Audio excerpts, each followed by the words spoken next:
Welcome all sports fans, YouTubers, Facebookers, all social media across the nation. Uneducated Network presents Uneducated Sports Talk. I'm your host, Carlos Clayton. And before we get into it, please, if you haven't, like and subscribe to Uneducated Network, where you see my show, Uneducated Sports Talk, and many other shows on our channel. We are more than just a YouTube channel. We are a way of life. And I'm your host, Carlos Clayton. And today, we're going to talk about rookies, this draft class. Is it the best or is it not? We'll break down every single, I think, great player of this draft class and compare it to other draft class. Now, let's start by saying there's no disrespect to any other draft class, and no disrespect to this draft class, whoever I talk about, because there have been plenty of great draft classes. Let me just go down the list for a second. As of recently, I think one of the best draft classes of our era right now, as we know, is the class 2011. Excuse me. J.J. Watts, Julio Jones, Cam Newton, Von Miller, Patrick Peterson, A.J. Green, Richard Sherman, all those guys. Talented. Now, let's be real. When I say draft classes, what these guys did their rookie years. Not talking about through the long haul, because we all know that 2011, those guys are beasting it up. But not all of them were just great their rookie years. Let's be honest about that. We can also compare it to the 2001 draft class. Drew Brees, LT, Daniel Thompson. We got Michael Vick, Steve Smith. Those guys brought it in 01. And we go way back in 1996. That draft class was amazing too. Ray Lewis, Terrell Owens, Marvin Harrison, Brian Dawkins. Those guys were beasting it up. 2007 draft class was pretty good too. Just name a few guys: Calvin Johnson, Joe Thomas, the left tackle for the Cleveland Browns, if you don't know who Joe Thomas is, and Adrian Peterson as well. Just a few guys from the 07. And then probably the most famous ones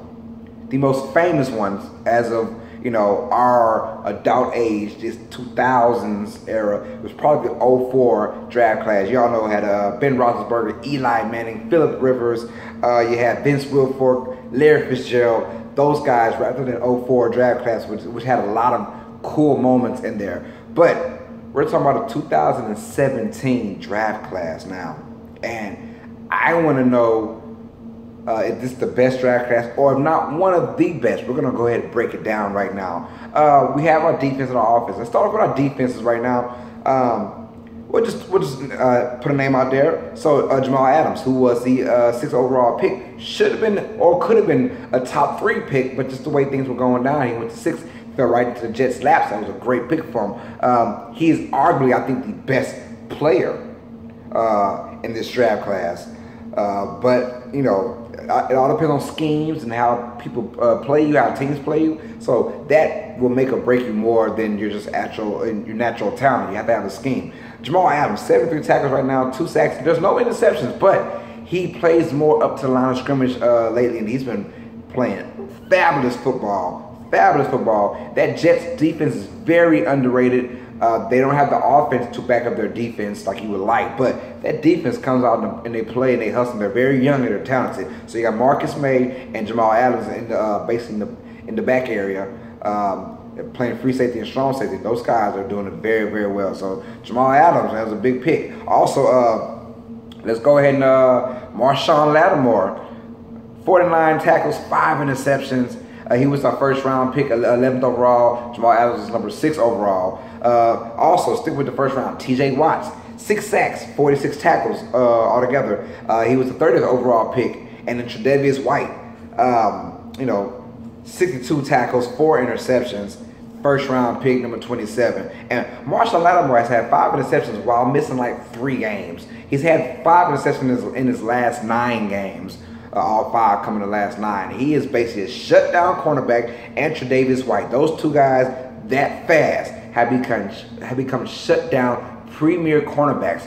Patrick Peterson kind of guys going on. So just right there, and I mean, this is year number 1. They've come in and made an impact like that. I mean, you've seen Marshawn Lattimore. Yes, I mean, when you play man-to-man defense on Julio Jones basically the whole entire game, and the only way for Julio to really get going is through zones or having a 3-stack wide receiver look to kind of confuse people, because we all know man to man he isn't really beating Marshawn Lattimore. Now Lattimore has played him twice in the last 3 weeks, and to tell you what kind of guy he is, Marshawn Lattimore has quickly become probably the best cornerback, best rookie cornerback for sure this draft class. But he is playing awesome football while still missing 2 games and got named to the Pro Bowl. Tre'Davious White has had similar numbers. Only problem is his team is not as good as the Saints team. The Saints team has 11-4 record. This Buffalo Bills team, I believe, they're 8-7, I believe.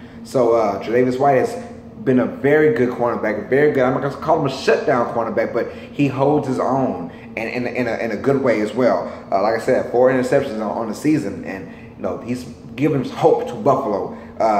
With them letting Gilmore go, they do pick up Tre'Davious White, and hey, he's doing his thing now. But those guys have made a big impact. TJ Watt has come on in and made an impact for the Steelers, and then I guess they feel so comfortable that they let James Harrison go, who's rumored to be going to the Patriots, so we don't know about what's going on with that. But I believe he is going to the Patriots. But they let Harrison go because they have so much confidence in TJ Watt. And TJ Watt's been basically the most consistent defensive person on that Steelers team, and he's the rookie.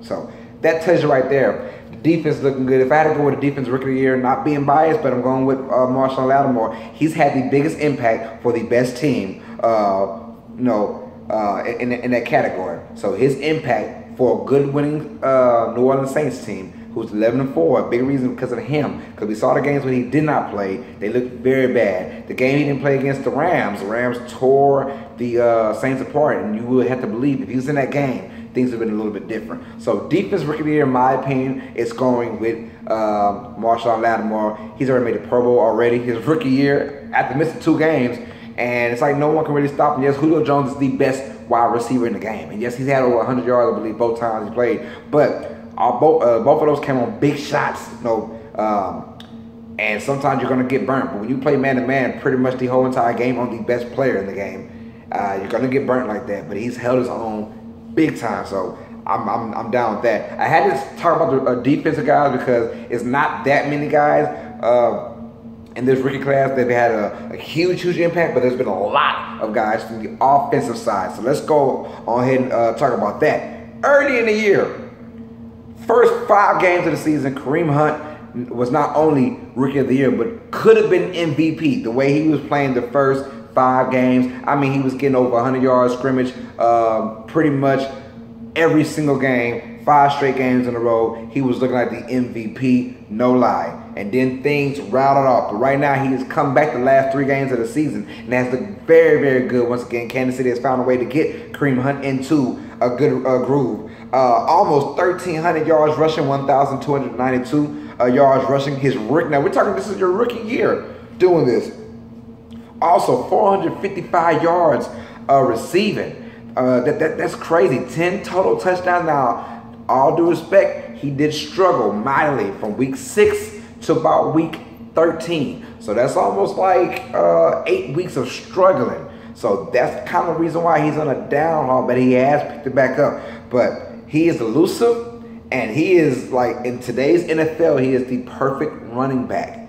A guy that can both catch and run between the tackles. And we'll talk about another guy like that in just a minute. But the first 5 games, Kareem Hunt, and there's also a guy named Leonard Fournette, a running back for the Jacksonville Jaguars. He was on pace to look like offensive Rookie of the Year or something like that, because he was holding his own too. He had back-to-back 100-yard games, and he was doing his thing too. Leonard Fournette came in, and he was kind of neck and neck with Kareem Hunt. We all know what he did against Pittsburgh, which was his breakout game, to be honest with you.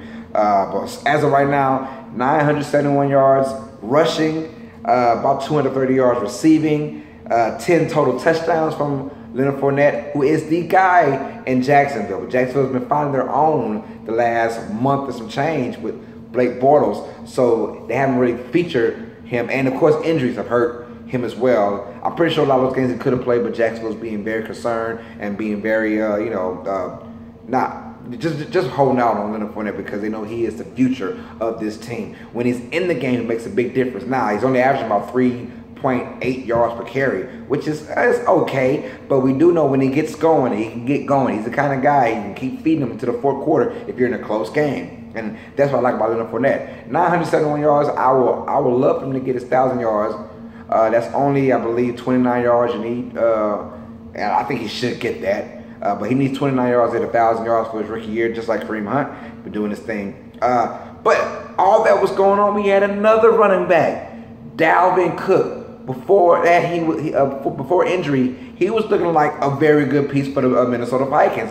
Vikings had found their guy. He dropped all the way down to the 41st pick in the second round, number 41 overall, because he had issues off the field with his entourage and stuff like that. But before that, he was averaging 4.8 yards per carry, 354 yards in only 5 games. 2 touchdowns, so you knew that the guy had something going on. And if he would have stayed in that Detroit game before, because he was killing it in that game, he could have had well over 100 yards in that game. He was looking very, very, very good. So Dalvin Cook was poised to do some good things before his ACL injury. So he was looking like another great guy. So, but then as those 3 guys washed away, because Kareem Hunt was he was going to be pretty much rookie of the year. Leonard Fournette too. And those guys kind of simmered down. And along came Deshaun Watson. In my opinion, I told everybody from the jump. Yes, I'm talking to you Chicago Bears. Yes, I'm talking to you Kansas City Chiefs. Y'all want to jump? I'm not really mad at Kansas City because they still have Alex Smith. But, all those guys who jumped up, who got Mitch Trubisky, I don't know why you pass up Deshaun Watson, who was clearly the best quarterback in this draft. Clearly, in my opinion, the best quarterback in this draft by a long shot. By a long shot. Did you not see what he did to Alabama, who could take that team and put it in the NFL and be a decent defensive football team? Promise you that. And back-to-back years, Deshaun Watson put up 400-plus yards on these guys, 1 championship on them, could have won 2 championships on them. That is called championship DNA. From what I saw, that he's the best quarterback, could have been already the best player. I think Jamal Adams is still the best player in that draft. But still, Deshaun Watson, all that talk about Kareem Hunt, Leonard Fournette, Dalvin Cook before his injury. Then you get Deshaun Watson coming in. Deshaun started week 2. Basically came in for week 2, basically started week 3. No, he started week 2, I'm sorry. Once he got his groove in, Deshaun Watson looked like he was for sure going to win Offensive Rookie of the Year and could have been MVP depending on how the season was going, because the man was balling out like no quarterback I've ever seen as a rookie. And I'm talking Michael Vick. I'm talking, Michael Vick is probably the best known rookie quarterback. But outside of Michael Vick, I think Deshaun Watson was going to be the guy. Could have easily won MVP at the rate he was going, because he lost J.J. Watts and Willie Merciless. So he was throwing the ball and slinging it. Not only passing, but running. Check this out. In 7 games he played, 7 games.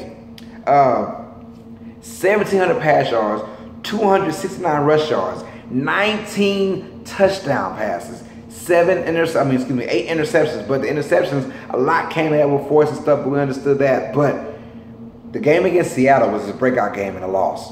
In Seattle, against Richard Sherman was still there, Cam Chancellor was still there, Earl Thomas was there. And he made them look like they were regular defensive players the way he was slinging the football. That right there, it showed me, this guy is money. This guy is big time. And I'm stoked to see this guy next year when he has a full training camp as the man after the ACL injury. I know he is coming back better than ever. He's had one before in college, so he knows the routines to get back into it. But I'm excited about this guy because Deshaun Watson is the man. So that was only in 7 games. He gave you like a little sneak peek of what he could do. Then he got hurt. But he was easily going to be Rookie of the Year. Easily. He gets hurt. So now you have guys that are kind of steady in there. Christian McCaffrey, who's kind of been okay. 421 rushing yards, 611 reception yards, 7 touchdowns. He was the 8th pick in the draft. And then, of course, Deshaun Watson was number 12 in the draft for the Texans to go up and get him, which is very smart on their part. They have a guy who's going to be the franchise for the next 10 years. I promise you that.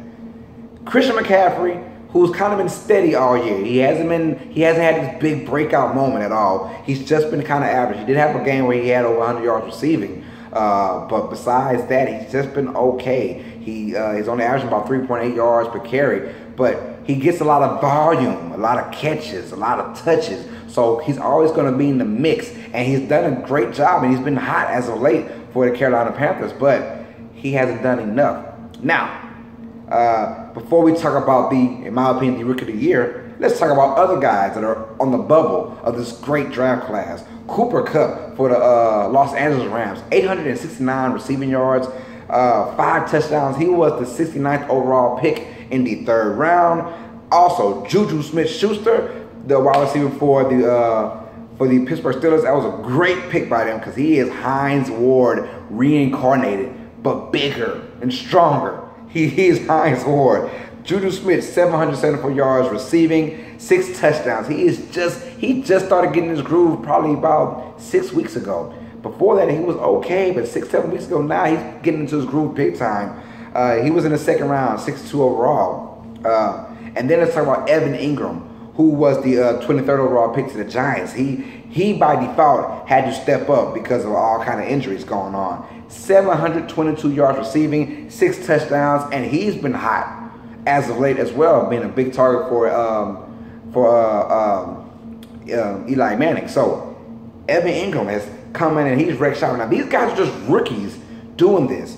They're just the first year. That's why it's such a big deal when I say that we can see this draft class in the future getting better. I kind of guarantee you that. So those guys round it out. But now I'm going to give you my Rookie of the Year. Yes, if Deshaun Watson was still playing, he would have been my Rookie of the Year. If Kareem Hunt would have had a steady week 6 through 13, he'd be my Rookie of the Year.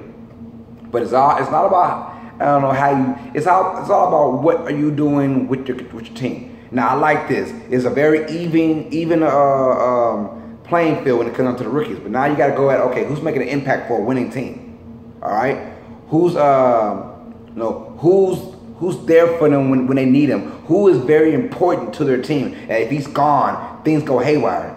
Right now, there's only one guy I can think of, Alvin Kamara for the New Orleans Saints. And I'm not being biased. I'm not, because I'm a Saints fan. I'm really not being biased. Check out these stats: 689 rushing yards, 742 reception yards. And let's be real, he missed the first 2 games, to be honest, because it was Adrian Peterson. Basically, the first 4 games, AP was there, basically taking up reps for Alvin Kamara. So he basically, the first 4 games, didn't really get any touches. And oh, by the way, he missed pretty much a full game 3 weeks ago to the Atlanta Falcons. So you're looking at about 5 games not really doing anything much. So this is basically, these numbers come in from an 11-game season. 11-game season. I'm being honest. I'm sorry, a 10-game season. The first 4 games, and then the game he got hurt against Atlanta. That's 5 games missing. So he's only played in 15 games pretty much. That's 10 games he's played in. In these 10 games, he has basically put up astronomical numbers. I've never seen anything like this from anyone in my life in just a 10-game period. And that is why he is going to be Rookie of the Year, because in these 10 games, he has put up 689 rushing yards, 742 reception yards, 12 total touchdowns. Oh, by the way, he was a 3rd round pick, number 67. Alvin Kamara, in my opinion, is going to be the offensive Rookie of the Year. Oh, and by the way, he just so happened to make the Pro Bowl. He made the Pro Bowl. Now, did he deserve the Pro Bowl? Probably not. But since they were so hot, and it happens to be on a really good team, because we all know how guys who have great numbers don't get looked at because of the team's record. Well, now the Saints, 11-4, going in, could potentially be 12-4. And my goodness, I am loving Alvin Kamara, what he brings to the Saints. He is so important to this franchise. He is so important, and it's early. I mean, he just got started doing this. In a 10-game period, you get almost 1,400 total yards in just 10 games. That is crazy. I've never seen anything like this. Alvin Kamara, he is the top of this rookie class right now. I think when it's all said and done, Deshaun Watson will be the best in this rookie class. Jamal Adams will probably be the best defensive player in this rookie class. Jamal Adams, Marshall Lattimore right there. Those two guys are neck and neck. But I'm loving this 2017 NFL draft class. I think when it's all said and done, when we look back 15 years from now, we'll say, man, that 2017 draft class was amazing and could potentially be the best. Let me know, guys. What do you think is the best draft class in this 2017 draft class? Is it that good, or am I just tripping? Let me know on the comments down below. So I got Alvin Kamara as your offensive rookie of the year, and I have Marshall Lattimore. Two guys from the Saints, two rookies from the Saints, from the defense and the offense, winning rookie of the year. So I mean, I'm pretty sure it's never happened ever. I'm not sure, but I'm pretty sure about that.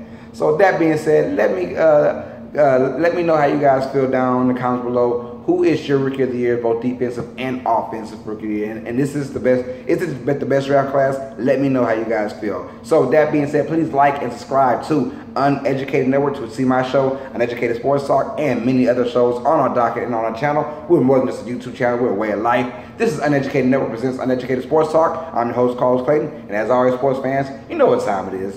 Stay smart. Stay uneducated. Peace.